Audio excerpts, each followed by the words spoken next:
Hi மக்களே! அண்ணாமலை குடும்பம் serial மே 21, 2026 என்ன நடந்துச்சுன்னு பார்க்கலாம். அதுக்குள்ள நம்ம channel Tamil serial talk subscribe பண்ணி லைக் பண்ணிக்கோங்க. பெல் ஐகானையும் கிளிக் பண்ணிக்கோங்க. ஹை பட்டனையும் தட்டி விடுங்க. வருண் வந்து ரூம்ல ஒர்க் பண்ணிட்டு இருக்கான். இவ காஃபி கொண்டு போய் தரா.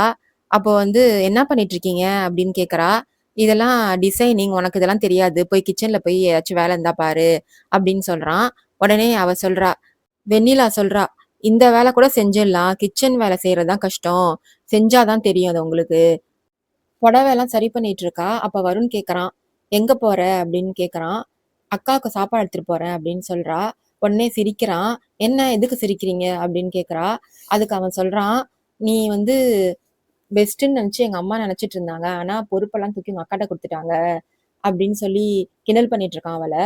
இருக்கட்டும் பரவாயில்ல. அத்தை என்ன செஞ்சாலும் அதுல ஒரு காரணம் இருக்கும். அதனால பரவாயில்ல. லீலாவதி அத்தை மேல நான் இருந்துட்டு போறேன்.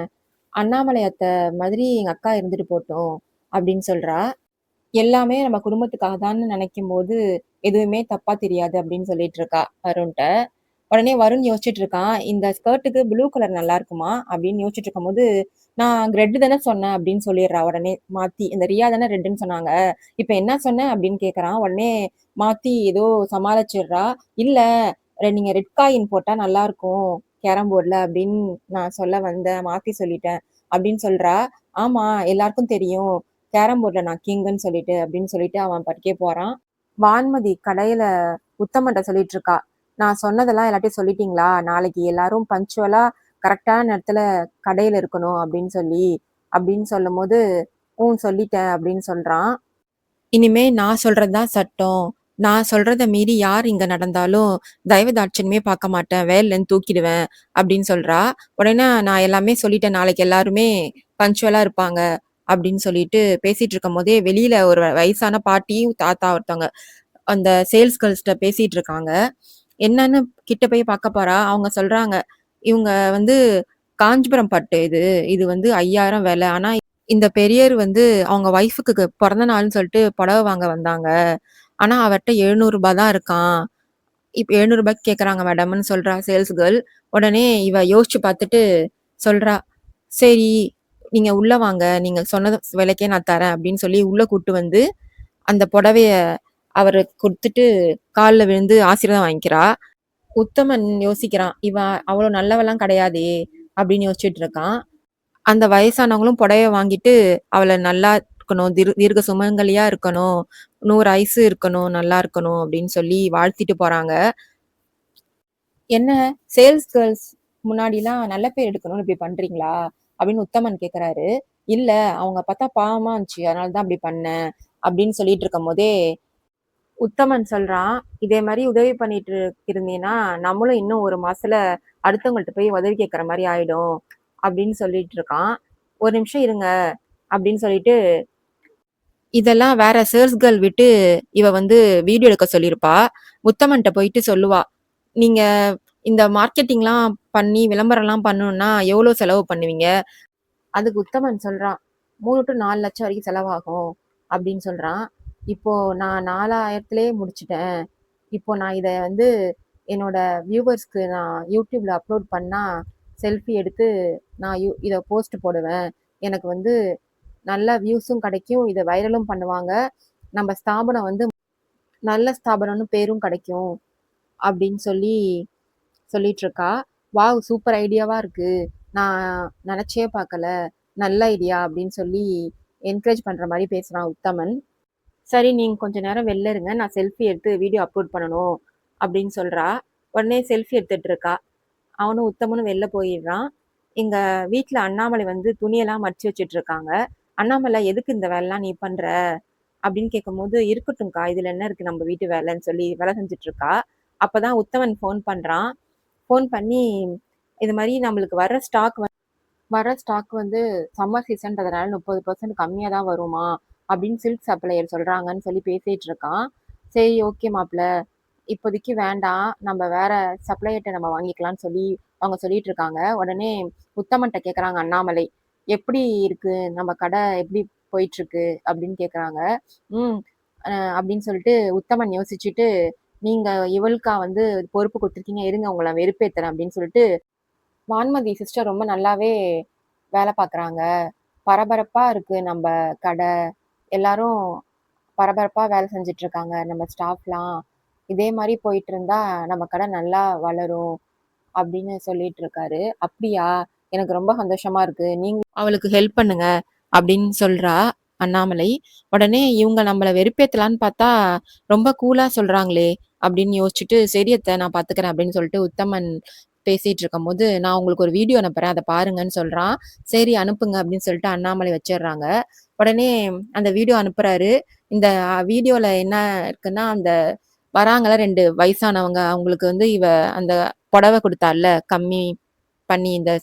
700க்கே அந்த ஒரு பட்டு புடவ குடுத்தால்ல, அந்த வீடியோ அது. அத பார்த்துட்டு 2 பேரும் சந்தோஷப்படுறாங்க. "பரவால்ல, நான் வான்மதி என்னமோன்னு நெனச்சேன் அண்ணாமல.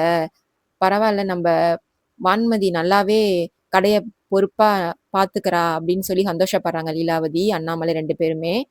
இங்க வான்மதி யோசிச்சுட்டு இருக்கா கடையில. "நம்ப பண்றதெல்லாம் எப்படி இவங்களுக்கு தெரியும்? நம்ப இங்க இப்ப செய்யறதெல்லாம் அவங்களுக்கு எப்படி நம்ப வந்து புரிய வைக்கிறது?" அப்படின்னு அண்ணாமலை இப்படி தெரியப்படுத்துறதுன்னு யோசிச்சுட்டு இருக்கும்போதே, லீலாவதி கால் பண்றாங்க. "என்ன அத்தை திடீர்னு கால் பண்றாங்க?" அப்படின்னு சொல்லிட்டு ஃபோன் அட்டெண்ட் பண்றா. அட்டெண்ட் பண்ணி, "நான் உன் வீடியோ பார்த்தோம்மா. நீ வந்து ரொம்ப நல்லாவே நம்ப கடைய பார்க்குற. இப்படிதான் இருக்கணும்." அப்படின்னு சொல்லி ரொம்ப அப்ரிஷியேட் பண்ற மாரி பேசுறாங்க லீலாவதி. உடனே, "அத்தை எனக்கு வந்து பயமா இருக்கு. தனியா இந்த கடைய பார்த்துக்க. பெரியவங்க நீங்க என் கூட இருந்தா எனக்கு ரொம்ப நல்லாருக்கும்." அப்படின்னு சொல்லி சொல்றா அவங்கள்ட்ட. "சரிம்மா நாங்க கிளம்பி வரோம்." அப்படின்னு சொல்லி லீலாவதி சொல்றாங்க வான்மதி கிட்ட. உடனே வான்மதி வந்து, "வாங்க, வாங்க. வந்து நான் என்ன பண்றேன் அப்படின்னு பார்த்து, என்ன பத்தி அப்பயாச்சும் புரிஞ்சுக்கோங்க." அப்படின்னு சொல்லி யோசிச்சுட்டு இருக்கா. அங்க லீலாவதி சொல்றாங்க அண்ணாமலை கிட்ட, "அவ ரொம்ப பயப்படுறாம்மா. வாம்மா நம்ம போய் கடைக்கு போலாம். அவள் கூடயும் நம்ம பக்கத்துல இருந்தா நல்லாருக்கும் அவளுக்கும்." அப்படின்னு சொல்லி லீலாவதி கூப்பிடுறாங்க அண்ணாமலைய. "சரி வாங்கக்கா போலான்னு" சொல்லிட்டு 2 பேரும் கிளம்புறாங்க. வான்மதி வந்து மேனேஜர்லாம் கூப்பிட்டு பேசிட்டு இருக்கா. எல்லார் கடையிலயும் வந்து அதிகமா இருக்கு விலை. இங்க என்னன்னா இவ்ளோ கம்மி பண்ணி வச்சிருக்கீங்க. நம்ம குவாலிட்டியான ப்ராடக்ட் விக்கிறோம். விலை கம்மி பண்ணி நம்ம வித்தா, நம்ம குவாலிட்டி சீப்பா விக்கிறோம்னு நெனச்சுருவாங்க. அதனால அடுத்த கடைய விட நம்ம கடைய விலைய 3 மடங்கு ஏத்துங்க அப்படின்னு சொல்றாங்க. உடனே அவங்க சொல்றாங்க, "அண்ணாமலை மேடம் வந்து எல்லா கஸ்டமரும் வாங்குற விதத்துல தான் வப்பாங்க. லாபம் பார்க்க மாட்டாங்க." அவங்க வந்து கஸ்டமர் வந்து எப்படி நம்ப பொருள சந்தோஷப்பட்டு வாங்கணும். அதுக்கேத்த மாரி பொருள் இருக்கணும். கரெக்ட்டான குவாலிட்டில, கரெக்ட்டான பிரைஸ்ல தான் வப்பாங்க. அப்படின்னு சொல்லிட்டு இருக்கும்போது, நான் சொல்றது தான் நீங்க கேட்கணும். இனிமேலு நான் சொல்றத படி தான் இங்க எல்லாமே நடக்கணும். நான் சொல்றத முதல்ல கேளுங்க." அப்படின்னு சொல்லும்போது, அவங்க சொல்றாங்க, "ஒரு வார்த்தை அண்ணாமலை மேம்ட்ட கேட்டுக்கலாம்." அப்படின்னு சொல்லும்போது, "இங்க நான் தான் இனிமே எல்லாம். சூழ்நிலை மாறிடுச்சு. அதனால நான் சொல்றத மட்டும் நீங்க கேட்டா போதும். நான் சொல்றத செய்யுங்க." அப்படின்னு சொல்லிட்டு இருக்கும்போது, காஃபி எடுத்துட்டு ஒரு வயசானவர் வராரு. வந்து குடுக்குறாரு. இவங்க ஃபர்ஸ்ட்டு வந்து டிகாஷன் இல்ல, சர்க்கரை இல்லன்னு சொல்லிட்டு இருக்காங்க. அடுத்தது சூடா இல்லன்னு சொல்லிட்டு வேற எடுத்துட்டு வாங்கன்னு சொல்றாங்க. திரும்பவும் அவரு வேற கொண்டாந்து தராரு. திரும்பவும் அதுல "தொடச்சு குடுங்க. இப்படி குடுத்தா எப்படி?" அப்படின்னு கேட்டு தொடச்சு குடுக்குறாரு. திரும்பவும் அது சூடா இல்ல அப்படின்னு சொல்லிட்டு இருக்காங்க. "எடுத்துட்டு போங்க." அப்படின்னு சொல்லவும், அவரு வந்து வேற எடுத்துட்டு வந்து தராரு சூடா. அப்ப ஃபைல் வச்சிருக்கும்போது, ஃபைல் வந்து அந்த காஃபி மேல பட்டு கீழ அவங்க மேல பட்டுருது. கீழ உடைஞ்சு விழுந்துருது அந்த கப்பு. உடனே பலார்ன்னு அரைஞ்சிடுறாங்க அந்த வயசானவர. அங்க 2 பேரும் மேனேஜர், "என்ன இவங்க இப்படி பண்ணிட்டாங்க? அவர் இத்தன வருஷமா நம்ப ஆஃபீஸ்ல ஒர்க் பண்றவரு." அப்படின்னு சொல்லி பேசிட்டு அவங்கள்ட்டயே சொல்றாங்க வன்மதிட்ட. "எத்தன வருஷம் ஒர்க் பண்ணா என்ன? அவங்க அதுக்குன்னு அவங்கள கொஞ்ச முடியுமா? வேலை பண்ற இடத்துல எப்படி வேலை பார்க்கணும்னு தெரியல அவருக்கு." அப்படின்னு திட்டிட்டு உட்காந்துருக்காங்க. இவரு கன்னத்திலே கை வச்சுட்டு வெளில போறத பார்த்து ஸ்டாஃப் என்ன நினைச்சுன்னு கேட்கும்போது, அவங்க அடிச்சுட்டாங்கன்னு சொல்றாங்க வான்மதி. "இது சும்மா விடக்கூடாது." அப்படின்னு சொல்லிட்டு எல்லாரும் ஸ்டாஃபும் வான்மதிகிட்ட போயி, "இவரு ரொம்ப வருஷமா நம்ம கடையில வேலை பார்க்குறவரு. அவர போய் கை நீட்டி அடிச்சிருக்கீங்க. தெரியாம தானே அவர் உங்க மேல கொட்டிட்டாரு. அதுக்குன்னு அடிப்பீங்களா?" அப்படின்னு கேட்கவும், "நீங்க மன்னிப்பு கேட்டே தான் ஆகணும்." அப்படின்னு சொல்றாங்க. "மன்னிப்புலாம் கேட்க முடியாது. என்ன வேணாலும் பண்ணுங்க." அப்படின்னு சொல்றாங்க வான்மதி. "அப்பன்னா நாங்க இந்த இடத்த விட்டு நகரவே மாட்டோம். நீங்க மன்னிப்பு கேட்கற வரைக்கும்." அப்படின்னு சொல்லும்போது, "அப்படிலாம் மன்னிப்புலாம் கேட்க முடியாது. நீங்க என்ன வேணாலும் பண்ணிக்கோங்க." அப்படின்னு சொல்றாங்க. உடனே ஸ்டாஃப் சொல்றாங்க, "இத்தன வருஷமா அண்ணாமலை மேடம் கூட எங்க மேல கை வச்சதில்ல. வந்த ஒரு நாள்லயே நீங்க இது மாரிலாம் பண்றீங்க." அப்படின்னு சொல்றாங்க. அதுக்காக என்ன பண்ண முடியும்? மன்னிப்புலாம் கேட்க முடியாது. "தப்பு பண்ணாரு, நான் அடிச்சேன்" அப்படின்னு சொல்றா வான்மதி. "நீங்க மன்னிப்பு கேட்டா தான் நாங்க வேலை செய்வோம். அதுவரைக்கும் நாங்க யாரும் வேலை செய்ய மாட்டோம்ன்னு" சொல்றாங்க எல்லா ஸ்டாஃப்பும்.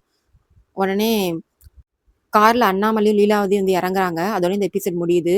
வரப்போற எபிசோட் என்ன நடக்குதுன்னு பார்க்கலாம். பாய் மக்களே! நம்ம சேனல மறக்காம சப்ஸ்கிரைப் பண்ணி லைக் பண்ணிக்கோங்க.